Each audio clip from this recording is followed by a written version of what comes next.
Bienvenidos al mundo de mañana. El hombre sabio se prepara para el futuro.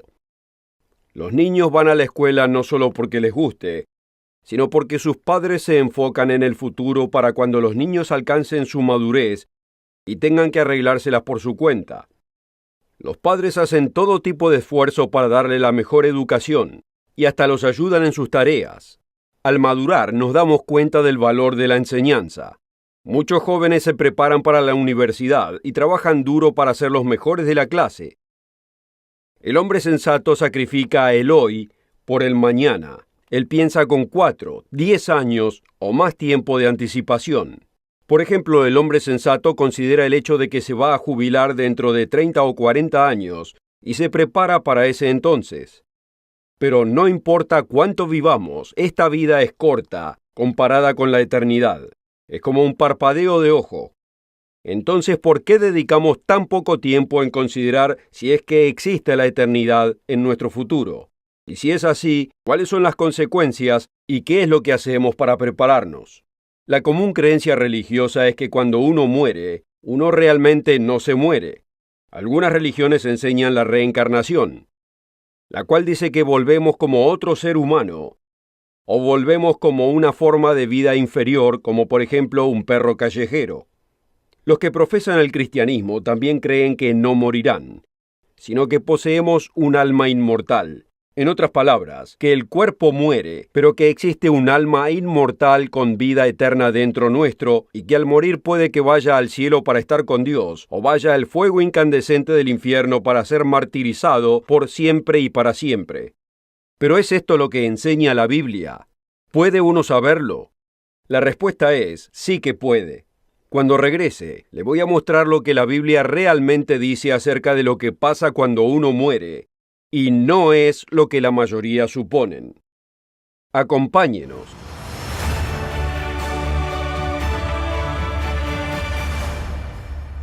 Una calurosa bienvenida nuevamente al mundo de mañana.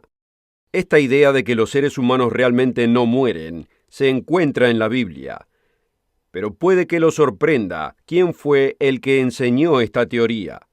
Es una noción muy antigua que se remonta al tiempo de nuestros primeros padres. Dios puso a Adán y a Eva en un hermoso jardín lleno de árboles frutales y nueces de todo tipo. Sin duda había una gran variedad de frutas y vegetales y otros alimentos disponibles para ellos. Pero existía una clase de fruta que se encontraba en un árbol especial, en medio del jardín, y fueron instruidos por Dios de no comerlo. Poco después, Satanás, en forma de serpiente, astutamente le preguntó a Eva en Génesis capítulo 3, con que Dios ha dicho, no comerás de todo árbol del huerto. Ella le respondió diciendo que podían comer de todo árbol, pero con una excepción.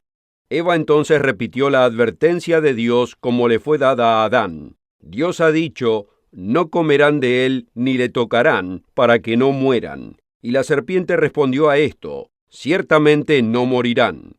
Aquí, Satanás contradijo el directo enunciado de Dios, dejando a Eva con una decisión. Creerle a Dios que dijo que morirían, o creerle a Satanás que dijo que no morirían. Hasta este día la mayoría de la gente sin darse cuenta rechazan a Dios y le creen a Satanás. ¿Y usted? Mucha gente malinterpreta este primer encuentro entre el ser humano y Satanás, parcialmente porque está muy condensado.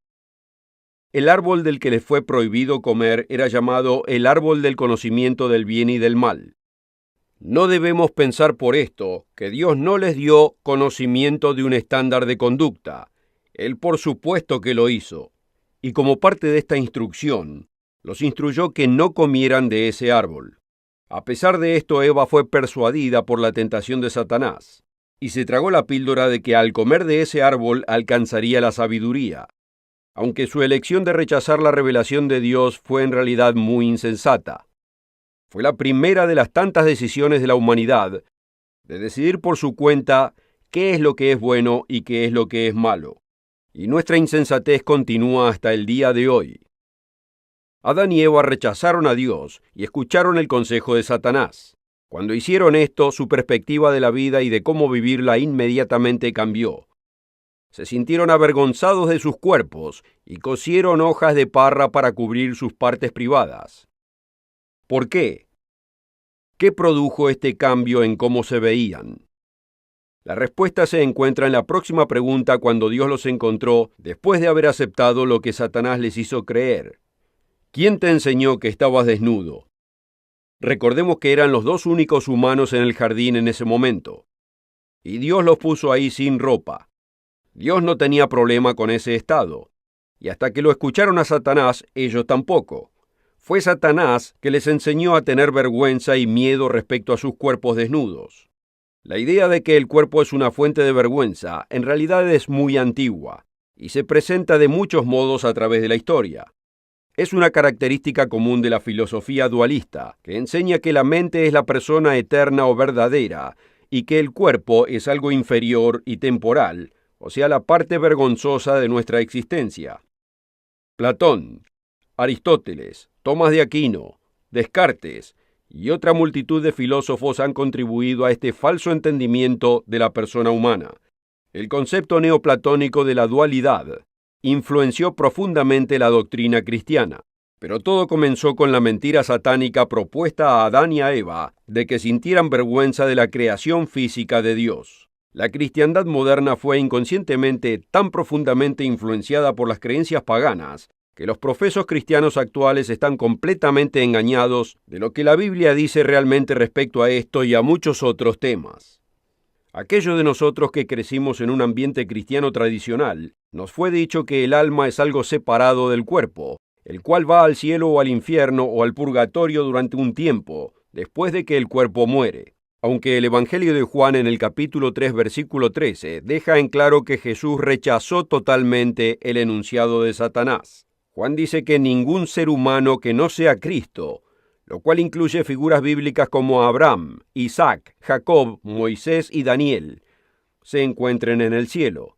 Dice, y nadie subió al cielo, sino el que descendió del cielo, el Hijo del Hombre que está en el cielo.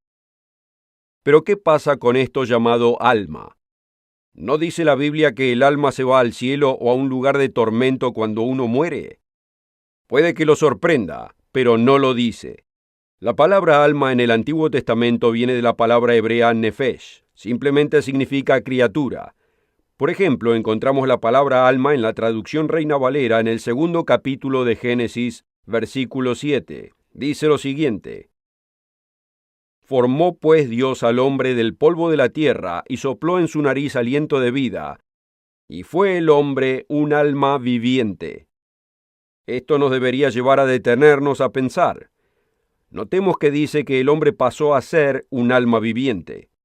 ¿No indica esto la posibilidad de un alma no viviente? Otras traducciones lo indican en una forma menos confusa, diciendo que el hombre pasó a ser un ser viviente.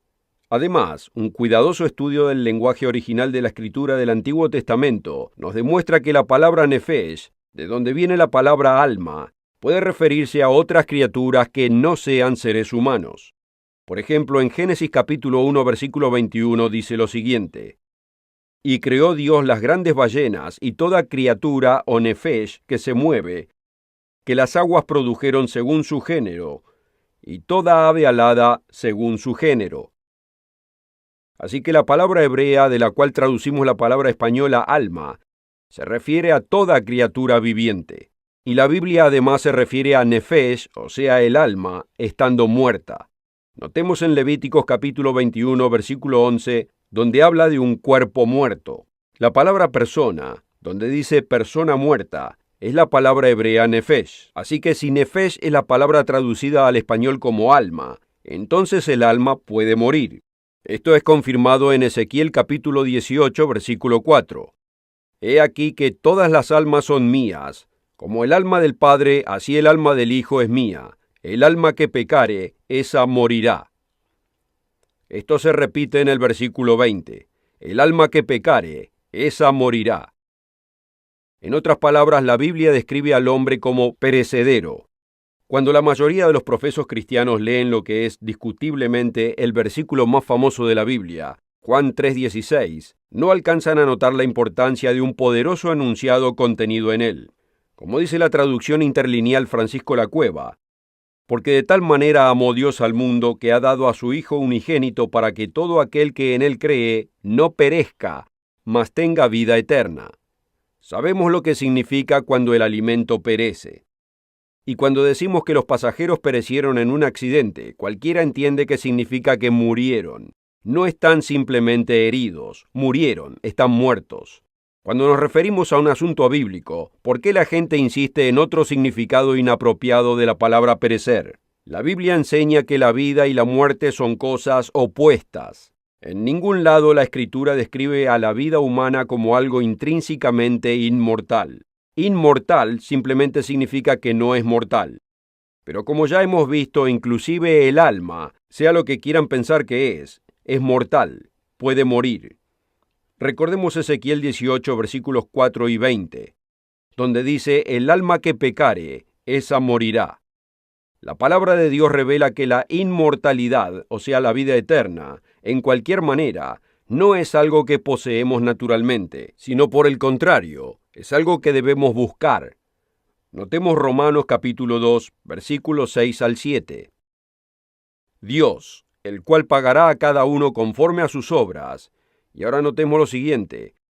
A los que por la perseverancia en hacer bien buscan gloria, honor e inmortalidad, vida eterna.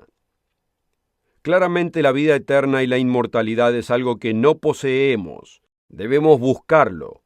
En 1 Corintios capítulo 15, el apóstol Pablo nos dice que fuimos hechos corruptibles y moriremos.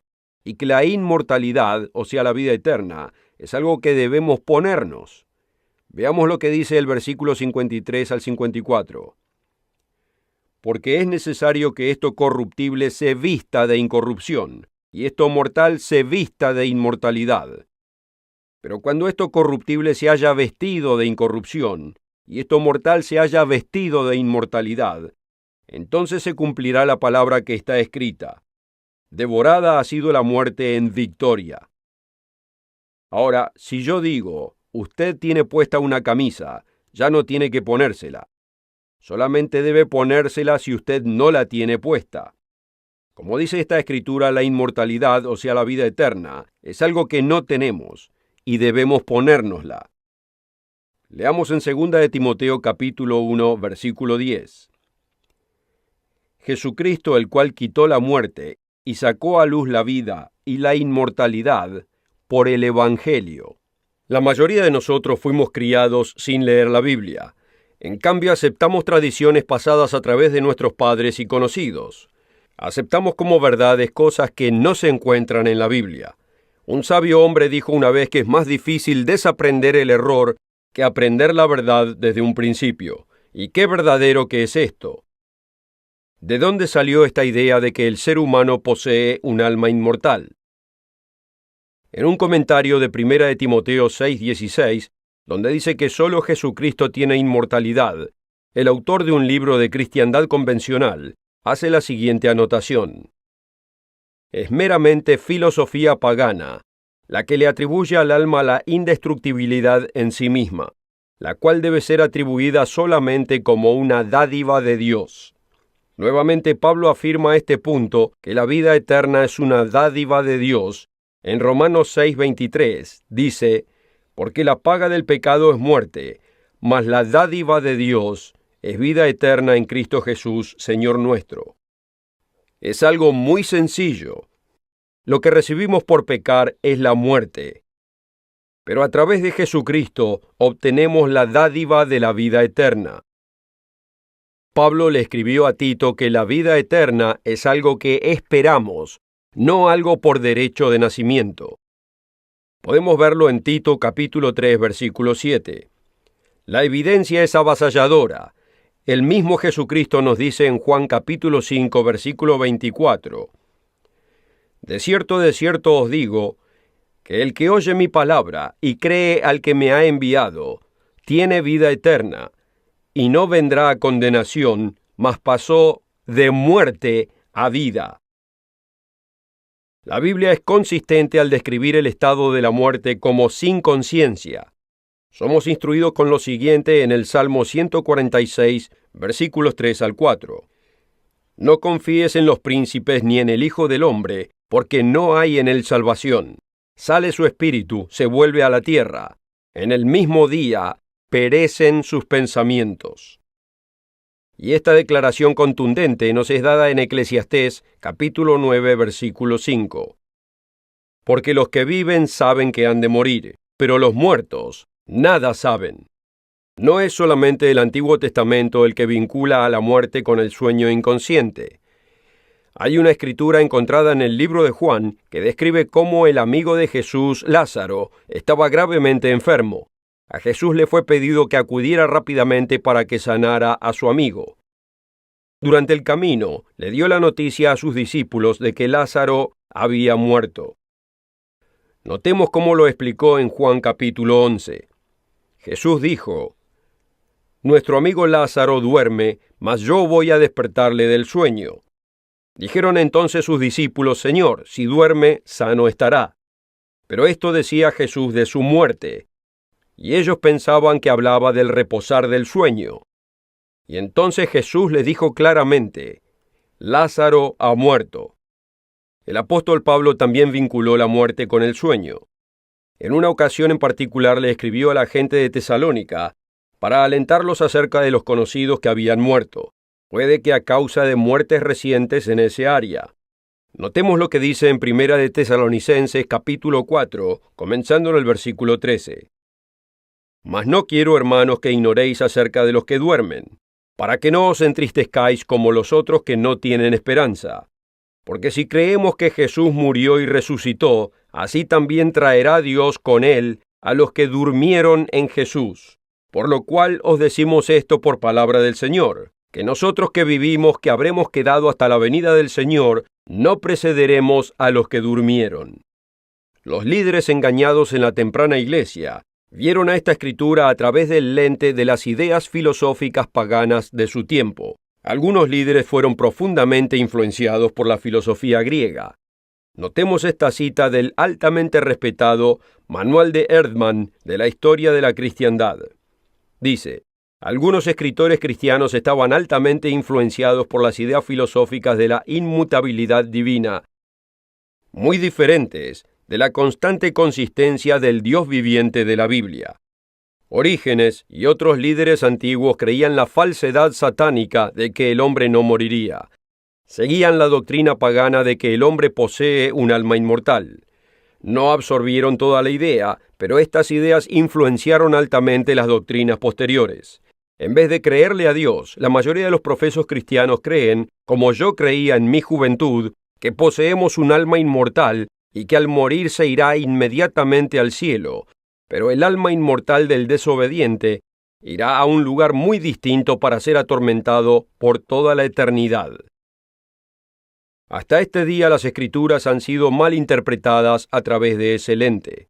Uno de estos versículos es Apocalipsis capítulo 14, versículo 11, donde dice: y el humo del tormento de ellos sube para siempre jamás.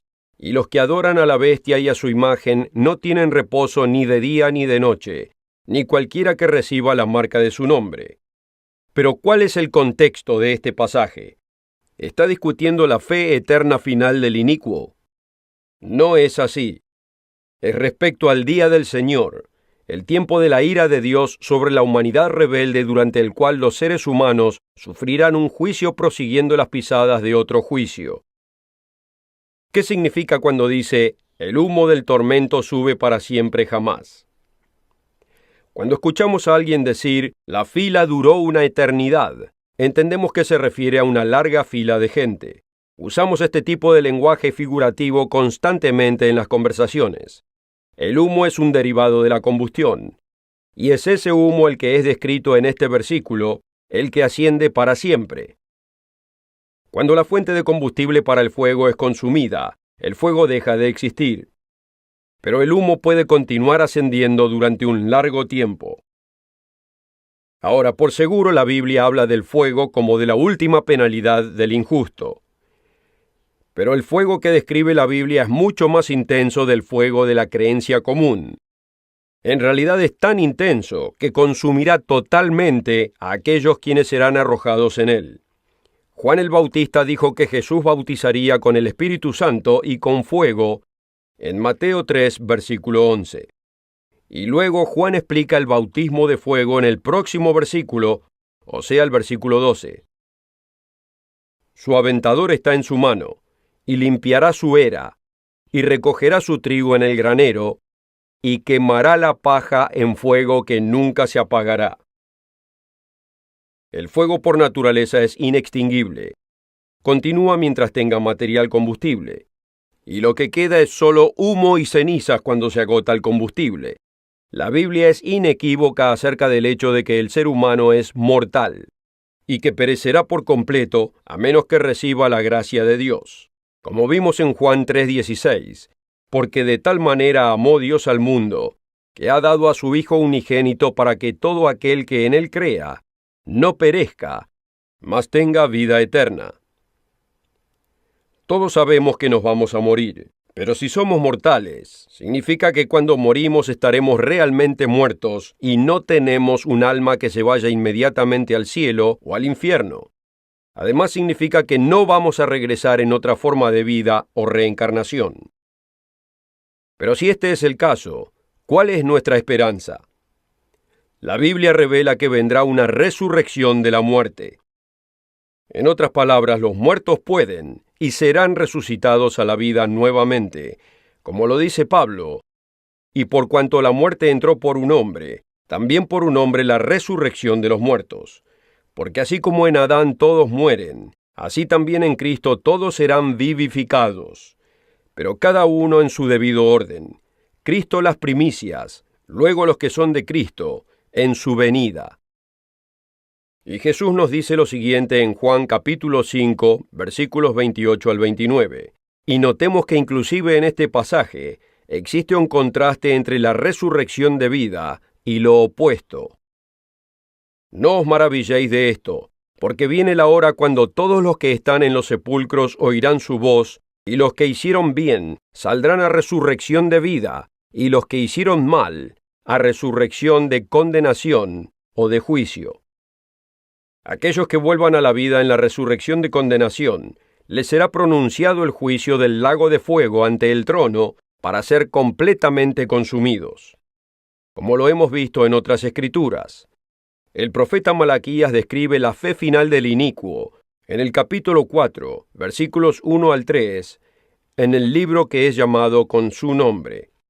Porque he aquí viene el día ardiente como un horno, y todos los soberbios y todos los que hacen maldad serán estopa, ya que el día vendrá y los abrazará, dice el Señor de los ejércitos, el cual no dejará ni raíz ni rama, los cuales serán ceniza bajo las plantas de vuestros pies. ¿Significa esto que no tenemos esperanza? Para nada. La Biblia, la cual declara que somos mortales, también nos da la esperanza de la inmortalidad. Este es el significado de Juan 3:16. No hace falta perecer. Jesucristo nos promete la dádiva de la vida eterna en su segunda venida, para aquellos que creen en su evangelio y actúan al respecto. Para muchos esto no es entendido y parece una lejana promesa, similar a la promesa que le fue dada al carácter bíblico Esaú. Un día Esaú regresó de la cacería cansado y hambriento, y encontró a su hermano Jacob, quien había preparado un delicioso potaje de lentejas, y le pidió un plato del mismo. Esaú era un hombre básico que vivía por el hoy, y le importaba poco el futuro. Cuando Jacob negoció con él por la bendición de primogenitura pasada a través de su padre, él se la canjeó por un plato de lentejas. No tenemos tiempo de verlo todo ahora, pero esa bendición era muy superior a lo que cualquiera de estos dos hermanos pudieran imaginar. Esaú canjeó un increíble futuro por un plato de lentejas. Amigo, ¿estará usted haciendo lo mismo? ¿No está de acuerdo que al prepararse para su futuro, no debería de ignorar su futuro eterno? Si quisiera saber más acerca de lo que la Biblia enseña con respecto a la vida después de la muerte, asegúrese de visitar el sitio web elmundodemañana.org para leer o bajar el folleto El misterio del destino humano. Hasta entonces, queridos amigos.